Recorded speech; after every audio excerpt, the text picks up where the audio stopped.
Thanks everyone for joining us tonight. Tonight we're going to be talking about common mistakes to avoid when buying a property.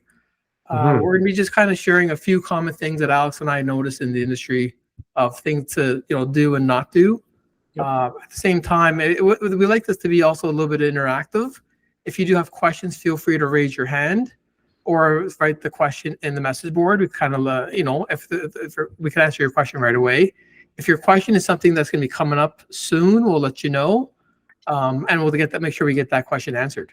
Yeah, and thanks, Carmelo. And yeah, I mean, some of this, like you said, is things that we see come up. I mean, things that I've experienced myself when representing a seller, and seeing maybe things that happen to potential buyers or to active buyers. I mean, like one good scenario that I kind of put in here is like, imagine, and I guess when I sent this out to my contacts as well to promote this presentation, it's like, imagine you place an offer on a condo, you get the status certificate without really thinking much about it, you kind of just waive it, and then it's time to close on the property, and all of a sudden you find out that the lender is no longer going to be giving you financing because they're not approving that condo. So I mean, that's like a real scenario that I encountered from the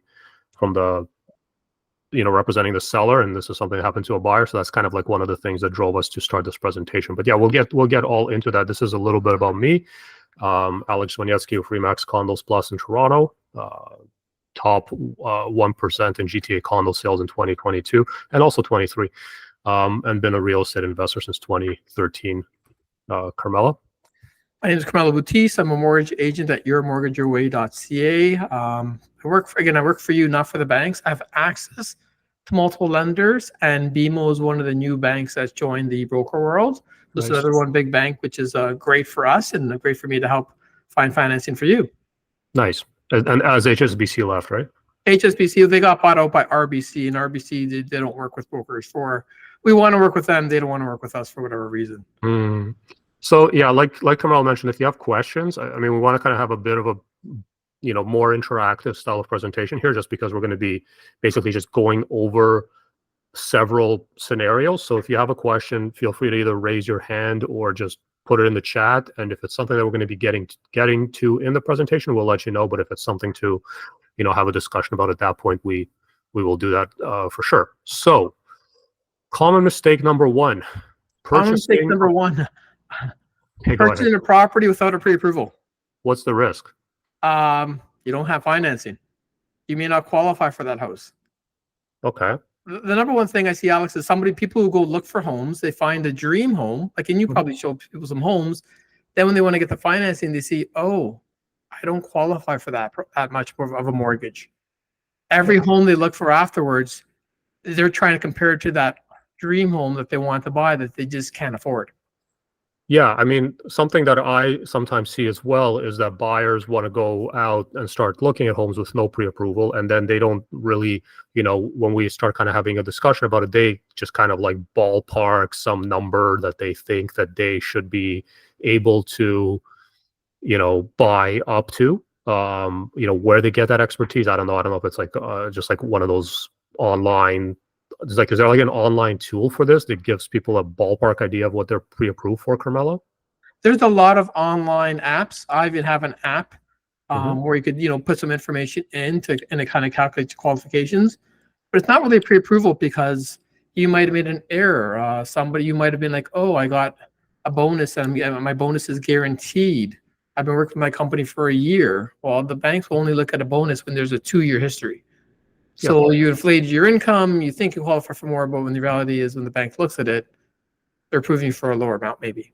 Yeah, and the bank also has a stress test as well, right? So yeah, I mean, that goes into it. I mean, sometimes I've seen people that are getting their funds, like their down payment, maybe it's coming from another country or another person, and then they just to find out that the lender is not okay with them getting their down payment in that way. I mean, I think we've seen that before as well, right, Carmelo? Yep. You can't use it when you use the line of credit for part of your down payment. That's okay, but they're going to factor in that line of credit not based on the payments of interest only. They're going to use 3% of the balance you borrow. So if you're borrowing $50,000 on a line of credit, thinking the bank's only use payments of maybe $300. They're actually going to use $1,500 as a payment, right? So yeah. So what's the process in getting a pre-approval, and what do they get at the end? Like, is it like do they get some letter? Does that... process is very simple. Start with an application, credit check, show your employment documents, job letter, pay stub, T4s, as well as showing where your down payment is coming from. If you don't have all the down payment in your bank account, but you're getting some money from as a gift from a family member, or I worked with someone where they were getting a large bonus well before closing. That's okay, as long as we explain that and we understand where all that money is coming for down payment plus closing costs. Yeah, very valid. So and when they get their pre-approval, do they get a letter? How long is it good for? Yeah, pre-approval again it's good based on the freight holds are good for as long as 120 days, which means you're buying and you're closing a property within that 4-month period. As long as there's no material change, again, it's always good to revisit it if you didn't buy within the 4 months. Yeah. And if rates go down, I think that they get the lower rate in most cases as well, right? Always. It's not most cases, all cases, Alex. In that pre-approval, it also gives you the insurance of you have one rate held. If rates do go up, you have something secured. If rates go down, you're going to be getting the lower interest rate, not the pre-approval rate. But again, I have no problems. I work for you, not the bank. If that same bank's not lowering the rates and someone else has a promotion, just move to the other lender. Yeah. And this is really the first step. Like before, I mean, like it's all fun to, look at listings online or maybe go to some open houses. But before you start to actually seriously consider a property, this is absolutely the first step before do you need this to understand what your purchasing power is, what your carrying costs are going to be, your affordability.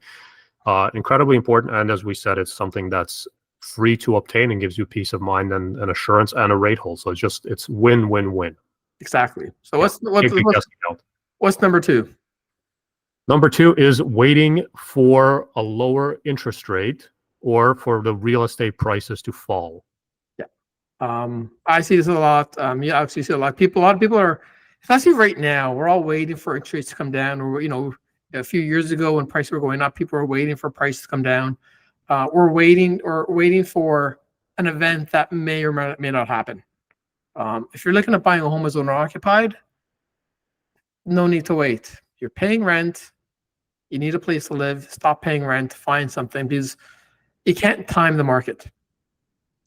Yeah, it's time in the market. And when you look at it historically, or like if somebody's looking for the bottom of the market, you're not going to know that the market has hit the bottom until already the trend has reversed. And realistically, even like the scenario that we're in now, where there's buyers that are waiting to enter the market for the Bank of Canada to start announcing rate decreases. Well, if everybody's waiting for that, then everybody's going to be re-entering the market at pretty much the same time. And what is that going to do? It's going to put additional stress on the supply through an increase in demand, and the prices are going to go up as a result. And ultimately, if the barrier between getting into a property or not is like half a point of interest, then probably that property is not affordable in the first place.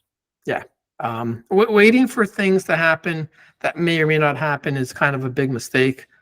You can't control other people's actions. You can only control your actions and your results. Yep. Right. Exactly. So there's no point of waiting. Now, again, if make the decision based on your personal lifestyle, and don't listen to your mechanic or your doctor when it comes to like real estate advice or mortgage advice. Yeah. Just look at the numbers and look at the trends. So what about number 3? Okay, so this is actually what I started this presentation with, right? So, like I mentioned, like I was selling a condo.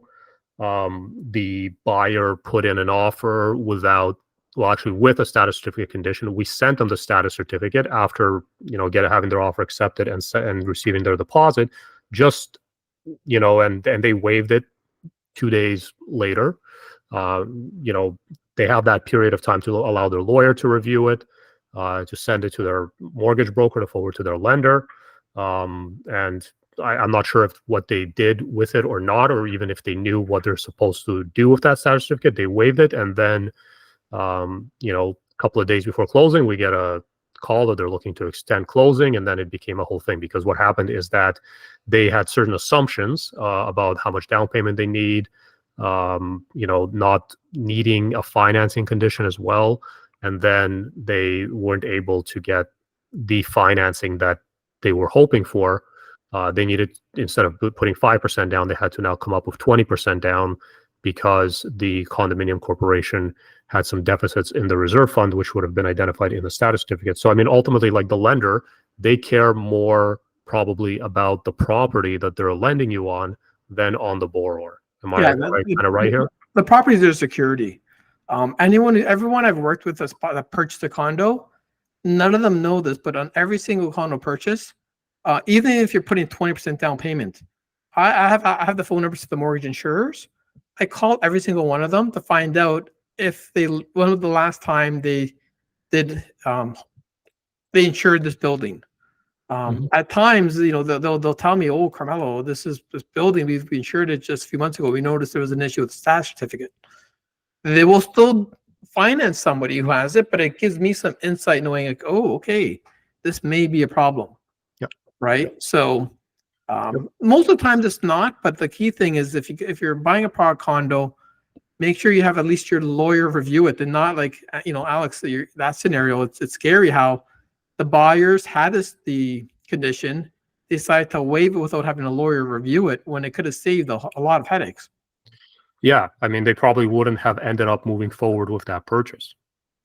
Yeah. Altogether, when they got that. And I get it. Like, when the market is competitive, the less conditions, the better. But there are ways to get around this. Like, for example, have your agent get that status certificate before you submit an offer. Have your lawyer review it before you submit an offer, and then move forward with the offer, not needing to include that, with the faith of already, having had that status certificate reviewed. Yeah. And that's the difference, Alex. Again, if you're making an offer waiving the status certificate, having it already in advance, having the lawyer already reviewed in advance, well, you're waiving that condition because it's already been done. Yeah. So, this is something that I feel, just like maybe some agents, that if they don't do a lot of condo transactions, they're not too familiar with, what is in a status certificate, why is it important, what are you supposed to do with it. But even POTL properties, like parcels of tied land, that parcel of tied land has a status certificate. When you own a condo, you own your unit and a proportionate share of the common elements. So if the reserve fund is in bad supply, if the building is having financial constraints, if they're going through major repairs, if they don't have enough money to pay for this, then you as a unit owner are going to be on the hook for it in what's called a special assessment, where they go back to unit owners and they request an extra amount of funds from all unit owners, which can be in the hundreds, it can be in the tens of thousands, depending on what it is. So definitely big risk, and something that can be easily avoided here. Common mistake number 3. If you're buying a property, make sure you get the status certificate. So common mistake number 4. When you're buying a property, don't change jobs. Yeah. I've actually had this happen last year. Okay. Somebody bought a property. After they bought it, got the approval. The closing was a 2-month closing. They called me and say, "Carmelo, I'm starting a new job." I'm like, "What?" Great. Everything went through. It worked out okay. But changing jobs after you buy a property before a closing, the banks approved you based on all your employment history from before. If you're changing jobs after you make an offer, the bank's one going to question, well, what kind of job stability do you have? And 2, this new job, they don't know anything about it. There's no way to verify the income you made from it. A lot of times, if it's in the same industry, it's okay. If there's enough time in between to get the letter of employment, pay stubs, things will work out. But if you're buying properties after you made an offer, I don't recommend changing jobs. No, probably as little of these, like I wouldn't even get a new credit card. Yeah, nothing wrong with changing jobs. If you've already gone through interview process, you've had the final stages, you're waiting for a week or 2 to find out if you're going to be accepted for an offer or not. Yeah. Just wait a week or 2 to buy a property. Yep. Or wait a week or 2 to accept that new job. Yeah. Common mistake Okay, yeah, this is very similar. Buying a car. I think there's a lot of real estate memes about this. Like it's like the nightmare of like the client. It's like pulls up to the the pre-closing visit, to do like a walkthrough of the home a week before closing in a new car. So many memes about this.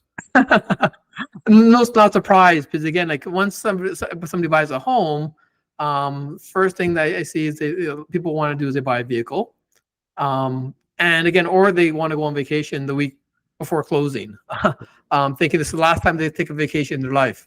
But buying a car again, you can get the approval, financing, get all the conditions signed off with the bank. But the banks do at times do soft checks before closing, and if all of a sudden they see a car payment of $250 biweekly, $500, biweekly, you could be driving a very, very nice Ford F-150 and have, $800 biweekly payments. Approval could be taken away because all of a sudden they never approved you with that extra payment. Yep. And you don't want to find that out literally 1 or 2 days before closing. Yep. As little changes to your financial situation as possible. Yes. Yep. Common mistake number 6, so this is like analysis paralysis, where there's some people want to invest. Sometimes they're waiting for the perfect opportunity, they're waiting for the perfect property type, they're looking at different types of properties, and then kind of get a little bit overwhelmed and then fall off that track, and then nothing happens, and then they come back again with that goal to get into property ownership or to buy an investment property a year or two later, and they find that the marketplace is a very different marketplace than the one that they were in when they first started analyzing. Yeah, no, again, there's so much with social media, there's so much information out there. A lot of it is good information, some of it is not so good information. There's a lot of influencers out there that are they're out there, they're influencers. They have no experience in mortgages or in real estate, but they have a lot of following. They read a lot of articles, and they kind of like make a posting with their backdrop of the article pointing with regards to what's happening. They're not experts, right? So if you overanalyze what's going on, you will definitely get confused. When buying a property, just keep it simple. Yeah. And I think that ultimately there are like a lot of different routes that somebody can make, like with investing decisions. It's just like the point is to, find something that is the right fit for them, that they're, have some interest in, and then like, educate yourself about it and move forward. It's not to say that when new information opens itself up to you, you're not going to go in a different route. Like, for example, when we do this investment property scenario, and we talk about like the investment property presentation, and we talk about kind of like our past experiences. And one of the things that I talk about, and especially when I do my Alberta presentation, is that I was looking at a property in Midland, Ontario, and it didn't happen. We weren't able to buy it. It was really expensive. It would be cash flow negative. And then there was a new opportunity that presented itself, which was in Alberta. And like that was the opportunity that you went with. So it's not about like pivoting when you get something better, but like, there's some investments that are pretty solid as they are, something like, like a cash flow flowing property anywhere. Yeah. Like everything in life, if you overanalyze it, things get confusing. You get stressed out, discouraged. Focus on, again, the process. First thing is get a pre-approval. Okay, your budget. Once you have a budget, then you start looking for homes, right? Yeah. What type of homes in areas are you looking at? You narrow it down, and then you got to give it some time, right? And over time, you will achieve that goal. Yep.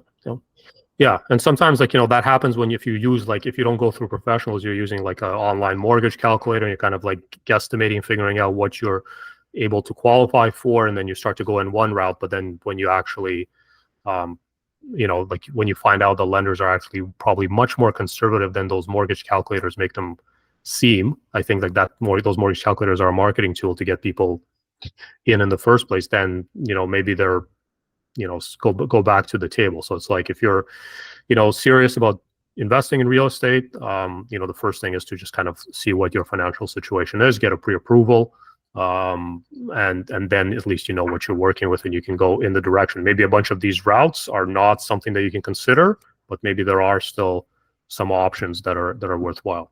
Yeah. So don't overanalyze the market. You can definitely get lost, confused, unsure, perplexed, bewildered, disoriented. Like keep it simple. Yep. Common mistake number 7. So I've seen this a lot, and even like when I've done some presentations about buying pre-construction projects, I do get people that come on and they start to, get really intrigued that, you can, for example, when you're buying in Calgary from Truman Homes, you can assign the property.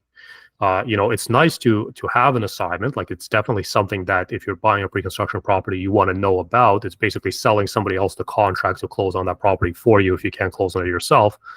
But there are speculative investors, which I will actually just call gamblers, that purchased investment properties and their exit strategy was to never close on it. It was just to assign the property and make money. And there's so many things that are wrong with that. First of all, not to mention that all the taxes they're going to have to pay on the whole appreciation amount, like it's all going to be capital gains, the fees to assign the property, the uncertainty of like not knowing what the market's going to be like at that time. Like, you're going to have a window during which you can assign. And if the market is not as favorable, you may like be in a situation that like what we're in right now. We went through a pandemic. Interest rates were at all-time lows. People bought investment properties. Now it's time to close on them. Interest rates are like 5% higher than what they were when they bought that property. Now they can't qualify. They can't close on the property. And now there's a bunch of people trying to assign their properties and get out of those transactions at the same time. Again, supply and demand. We're in a softer market right now, so there's not that much demand. There's a lot of supply. So I'm seeing assignments that are being sold at or below what the buyer originally paid for it from the builder. Yeah, this is a big mistake. Real estate's a long-term investment. If you're buying a pre-construction to just assign it 2, 3, maybe 3 years later, 2, 3 years is so short-term in real estate. Yeah, it's like you said, Alex, it's gambling. Yeah, and these builders are not playing games. It's not like whatever. Like, I'm just not going to close on my transaction, walk away. Like, they're going to go after you legally for damages. They're gonna take your deposit. You're not getting that back. They're gonna sell that property at a discount, and they're gonna sue you for the difference between what you paid for it and what they sold it for, and real estate commissions and all their fees on top of that. And their lawyers are not cheap. No, and you'll be paying the legal fees too. Yes. So make sure that you can assign if you need to exit, but assigning should be a last ditch effort to get rid of that property. You should be buying pre-construction with the intention to close. Exactly. And even if it's going to be a challenging close, close, rent it out for a year, and then sell. Yes. Okay. Common mistake number 8: no home inspection conditions. So, okay. So there are some limitations when it comes to a home inspection, but it does give you the ability to get a report on the home, understand the status of the home, the overall general condition. If there's any other things that you may want to look deeper into, it gives an understanding. I mean, it's like not going in with a home inspection is just potentially an unnecessary risk. I mean, I understand for things like condos, it might not be something that makes sense to do, but if you're buying, a freehold property, it's just like, unless you, are working in the industry yourself, like in the construction industry, or, you're a new home builder and you can like kind of walk through it and, see what the condition is. Just make sure that you kind of like know the risk. I mean, in most cases, nothing happens and it's all fine. And, homes are sold in relatively, good condition, and, but you just never know. Like, you don't know what the seller did. You don't know if, they did some retrofit, or they, did some upgrades, and if, corners were cut, and, you can just potentially expose yourself to something where you may have to pay out of pocket for things that, if we were still, in the transaction going to closing, we could have potentially negotiated a discount for you off of, even if you love the home. But if the home inspection finds the roof needs to be replaced. Well, maybe we can get you $10,000 off the purchase price or $15,000 off the purchase price. But if you close the home inspection and you find that out, there's no warranty on this. I mean, unless you're buying like a brand new home which has Terry on, but generally there's no warranty on resale. And one thing with home inspections, when you get a home inspection, the inspectors are to honestly look for errors, look for problems. That's their job. So if you all of a sudden you see a list of like, oh, all these little things need to be done, property. No. Home inspectors, again, they're there to kind of advise, okay, these things need to be touched up. This may not be up to code, or you may need to do these small little changes, right? Importantly, the important things like a roof, electrical, like a plumbing. Is there high-tech plumbing in the building, or is there knob and tube wiring? Right. You want to know the big things, right? You got to ignore the small things that happen, like underneath one sink, the pipe may leak shortly, right? Like, okay, that's something that can be fixed. You don't make any changes, right? But you want to it kind of gives you some information in advance. Okay, so you know how to budget the next 5 years of repairs that need to be made.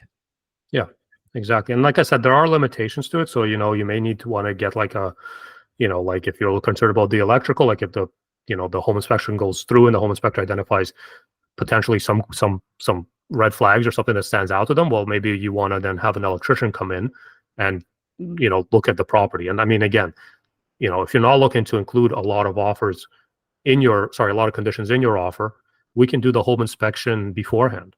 Yes. Before you put in an offer, we can book an appointment and have the home inspector walk through. It only takes about 2 hours to have an inspection done. When I list my clients' properties, I always encourage them to get a home inspection done before we list the property. That way we can have the home inspection report available at the property. I can provide it to other agents. I can give people confidence that we're transparent about the home.